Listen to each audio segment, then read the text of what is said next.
Hey everyone, Rascal here. And Mama, welcome to our podcast. Today we're covering the iconic action anime Attack on Titan. After his hometown is destroyed and his mother's killed, Eren Yeager vows to cleanse the earth. What are you yawning for? Of the giant humanoid titans that brought humanity to the brink of extinction. How can you yawn? It's full of nothing but action and suspense and awesome characters and great writing and two of the greatest words in the world. Levi Ackerman! How can you yawn? Like Todoroki, just go to sleep. My Todoroki. Yeah, I already slept on the fake movies. Yeah.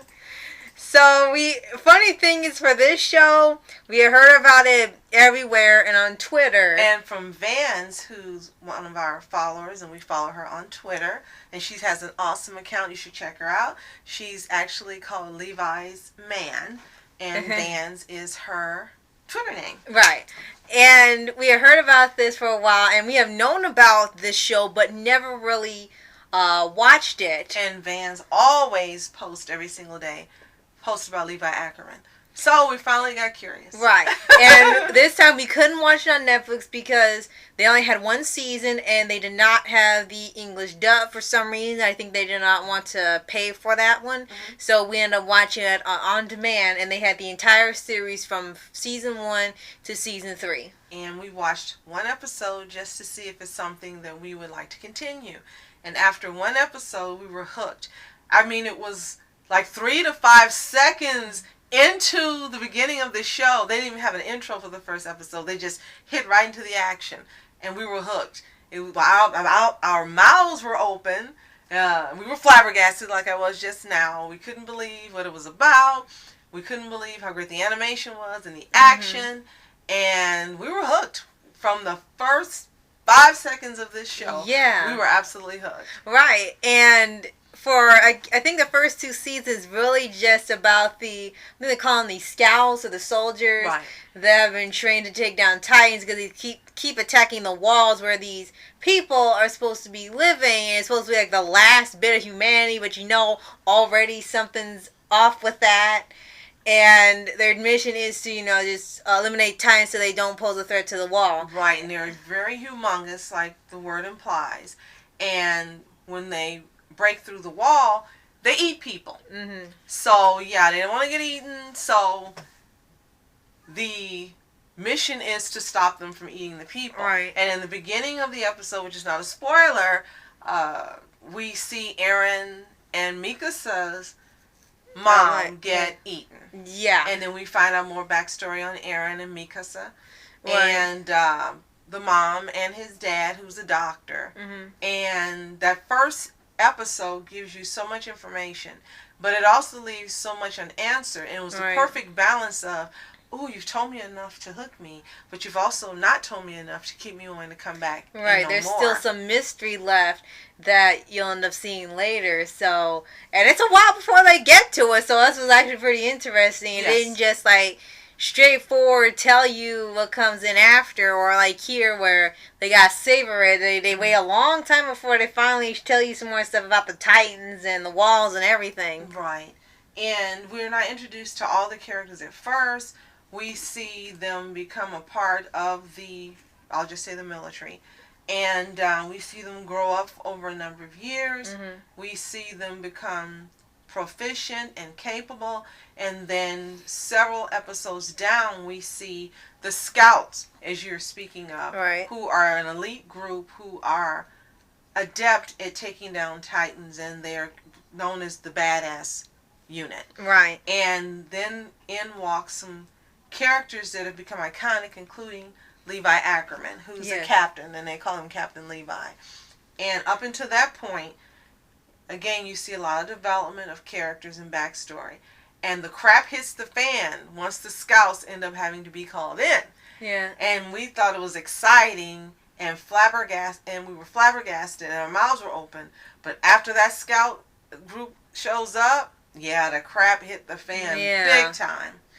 Definitely. And like we said, stuff comes in about, where the Titans come from and stuff, because you kind of get little hints in the beginning when these invasions start about, the origins and the powers and how they came to be.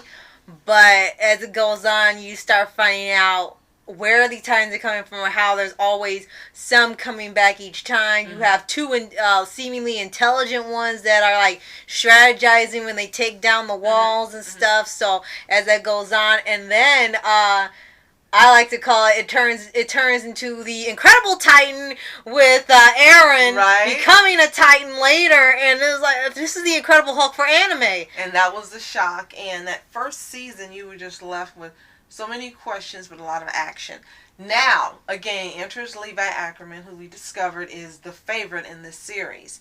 And if we have learned, he's one of the most iconic and favorite characters across anime at this time. Mm-hmm. And manga from the original books. Mm-hmm. And didn't understand why. But unlike Rascal, I don't know who her favorite is, because she says, I don't know yet, and we've watched 3 seasons. But my favorite is Levi Ackerman. He is a badass, well-written character who looks like he's 15, but he's actually in his mid-30s, which is also, it said, don't be fooled by his young looks. He's in his mid-30s, and you wonder why is this kid a captain? Why? And then you're like, oh. So, and he's 5'3", but he's a real badass. And Rascal was like, when he did one of his moves, she said, that's a Sonic move. That's almost like a Sonic move. Yeah, because there's so much action and stuff, which we point out the animation is like really very well done when they're doing these long range shots, and they have very, very quick movement a lot of the time with the characters because of the fighting styles they're using. It requires a lot of really quick animation, but it's not going so fast you can't see what's going on. Right. It's still fast and slow intricate. enough. I would say very intricate animation and showing you exactly what's happening.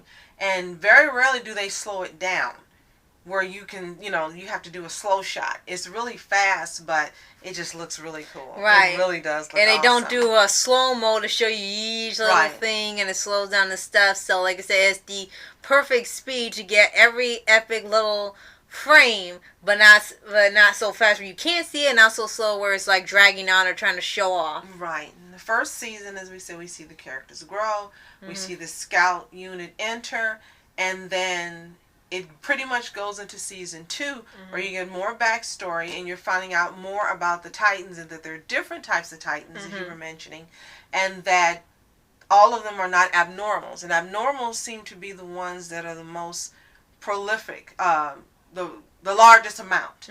And the abnormals you'll know because they act abnormal. They don't have control of their bodies. Sometimes their eyes are crossed. There's no, it's like they're not aware of anything. Right, and they just attack. Soon as it's light out and they can smell humans or they hear noise knowing that humans are around, then they attack. Right. So you get to see a lot more of the Titan backstory and the different type of Titans and how they have come up with different techniques and things to take them down quickly. Right. And you also learn more about the civilization, as you said, where they're living, the Rose Wall and the different walls that are supporting each group that lives within them. Right. So they got it's like a little maze, and each wall, each inner wall goes in until you get to the middle of the section where that's where they want the Titans to get to. Right, because like last line of defense. Right, exactly. And for the plots, like I said, first it is just about attacking the Titans, really. Then they have with Eren getting incredible Titan powers. So that's all I'm going to call it now because that's what it is. And then season 2. Right, season 2, they find out what the Titans really are. And it's just like, who's is someone making the Titans? Are they being born somewhere? And it just keeps going, and it goes into political power, and it's like Game of Thrones stuff before season 8. It just goes into all sorts of things as it goes on, and many intricate things. Then it started being, getting outside the wall and everything. Right, and you also learn more about the backstory of Mikasa, Eren, Armin, and Commander Erwin.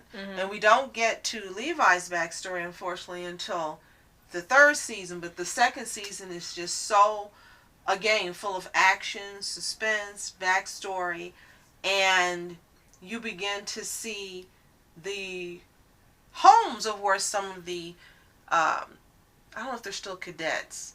I would just say some of the people who are serving are. Yeah. And you get to see Shingasa, I think. Mm-hmm. And you get to see some other places. Now, before we go into season 3, we have to mention some of the awesome voice-over actors that we're all familiar with on different shows. And there's quite a few actors. Of course, we have to mention first J. Michael Tatum. Yes! And he plays Commander Irwin Smith. And as soon as you hear him, you hear Tenya. Yes. And he's a very powerful character. He's a central character, main character who stays in this anime, I would say, in the forefront. Right, pretty much. Right. And then of course you have Matthew Mercer, who is voicing. Yeah, I know I'm jumping to Levi, who voices Levi Ackerman. Right. And he's perfect and he's awesome. You have Mike McFarlane as Gene, and he also played Gene Havoc on Fullmetal Alchemist, where people says, "This a joke or what?" And he's like, "Why are you playing only people named Gene?" And then you have a special appearance by my Shoto, David Matranga, who plays, unfortunately, an evil Shoto in here. He plays Bertolt Hoover, and we found out that Bertolt is not a good guy. Right. He and, I think it's Ryan. Yeah. Yeah. He and Ryan are not good guys, unfortunately, as we thought they were. Right. You've got a few more voice actors you want to mention? Yeah, we have Jerry Jewell, who you might know from Psyche K. Yeah. We have Vic Mignogna. What is it again? Mignogna. Almost had it. Okay. Vic Mignogna. And you can hear, all you can tell us his character is called Eld. You're like, really? Right. And we had Todd Habercorn. And he plays Marlowe. And then we even have an appearance by Eren Dismuke. Yeah. Who played Al in the original Fullmetal Alchemist. That's right. And like I said, it's just a ton of them, both for Japanese and English. There's just a ton of like a all-star voice cast from Funimation. And what's great about they even had Christopher Sabat on there too. Yes. And what's great is that sometimes you can hear them doing multiple characters. In each episode, they list the ones who've appeared. So every episode, except for a couple that really were intense, you have a long-running list of actors who appeared, and it's up to you to listen and figure out your favorites and whom they are. Right. But it was just great, because at the end of every episode, we had to stop and do a who's who, but I now have become proficient at hearing David Matranga. So every time I hear him now, in an anime, I go, "That's David Matranga. Are you sure?" I'm positive. And it's just like Rascal with Tom Kenny, yes. And you're real good with J. Michael Tatum, too. Yes. But sometimes I get him. Yeah. So now I am proficient at Matranga. Mm-hmm. But some of your favorites are bound to be in here. If you watch anime and you've got favorites, guarantee you they're in here, male and female. And so from that, we go on to season 3. And season 3 took a different turn than we expected. Yes. And the arc changed. Right. And I think it was because it was such a long story, I think the anime caught up with the manga. Hence why this show is ending now just this year. Because season 4 will be coming out. Yeah, in 2020. Mm-hmm. So, and the thing was, it had started back in 2013. And you're thinking it only has 4 seasons. Why did it take this long? And it looks like it caught up with the manga. So not only was there a long break so more chapters could be produced because the anime is faster, they also had to throw in some extra things and plot lines that weren't in the manga and stretch them out way longer. Mm-hmm. Which is also why with Naruto and some other anime that are long arcing stories instead of just like broken up things. And even the original Fullmetal Alchemist. Right. Yeah. So it's going to be interesting when we start getting the actual manga and we can see what was left out, what was added for American audiences in the anime, listen to like they do for My Hero Academia, where they add some scenes that weren't in the original manga. And it's going to be real interesting because we'll be able to know what season 4 is about before we actually get to watch it, unlike the first 3 seasons where we were just anime watchers and everything was a surprise and thrilling and exciting. Right. So, if you have not seen Attack on Titan, you've got to. And we will warn you, there is definitely a lot of action and blood and stuff. If you're kind of sensitive to that, maybe you want to hold out on this one for a little bit. But if you're brave enough, you will get the ride of your life. This has now become one of my favorite anime ever, and I did not expect that to happen. And now I have another favorite character, Levi Ackerman. Oh my goodness. Do you have a favorite one now? I guess that had to be Levi too. Can't be Levi. He's my Levi. Okay. And, we definitely want to point out quickly that Attack on Titan actually has a 2-part live-action movie that I don't know if anyone cares at this point. And I don't know if we're going to be brave enough to watch it, but if we do, you'll know first. Because, it's kind of like, it's like, okay, the easiest way to describe it, the easiest way to describe it is that it's Attack on Titan, except it's not about attacking the Titans. It's about literally a romance plot that they threw in. I say it's Attack on Titan, but it's not Attack on Titan. Okay. That's the best description for it. So we'll see if we get brave enough to journey into the live-action movie. But you also mentioned that there is an American version coming out this year of Attack on Titan. I think, if it's not this year, then it's next year. I read it's this year.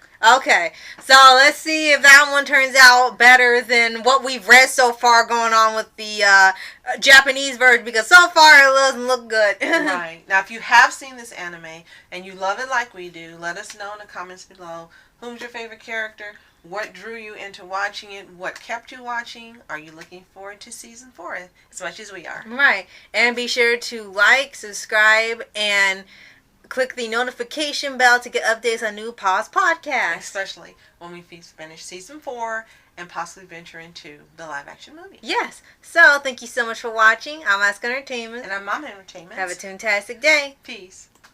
And reporters sitting flashing lights. Trying to walk around, man, who the hell are you? What you want to do? Well, man, it's on you. Man, it's on you. Hit her in my dreams. She was my queen. A castle in the mountaintops, rivers and streams. Plucking sunlight from the sky in my pocket. Give it to you.